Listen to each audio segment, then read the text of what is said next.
नमस्कार, माझं नाव आहे नितीन दामोदर तोरमल। आज आपण घरच्या सोयाबीनमध्ये आलो आहोत। आपण ॲडव्हान्स पेस्टिसाइडचे आतापर्यंत सर्व प्रोडक्ट वापरले। याच्यावर पहिल्या फवारणीमध्ये आपण नेक्टिव प्लस 19-19 वापरलेले फर्टिस्टार। दुसऱ्या फवारणीला आपण टोझिक आणि सायरन आणि त्याच्यासोबत न्यू पोटॅश वापरलेले आहे। न्यू पोटॅश वापरल्यामुळे फुलाचं रूपांतर लवकर कळीमध्ये झालं आणि शेंगा भरण्यासाठी सुद्धा मदत झाली। आपण दाखवू शकतो आपल्या हातामध्ये दाणे आहेत सोयाबीनचे, खूप असे झाड झालेले आहेत। शेंगासुद्धा बघू शकतो आपण आणि झाडसुद्धा बघू शकतो। बघा तुम्ही,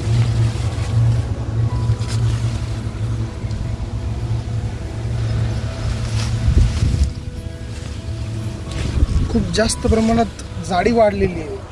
न्यू पोटॅश हा प्रोडक्ट असा आहे, सर्व शेतकरी मित्रांना सांगू शकतो की त्याच्यात रोडोफाईट सारखी असल्यामुळं सल्फरला ॲक्टिव्ह करण्याचं काम करतं, दाण्याची साईज वाढवण्याचं मदत करतं आणि वजनसुद्धा वाढतं। तर इतर शेतकऱ्यांनीसुद्धा वापरायला पाहिजेत। न्यू पोटॅश खूप जबरदस्त प्रोडक्ट ॲडव्हान्स पेस्टिसाइडचं आहे।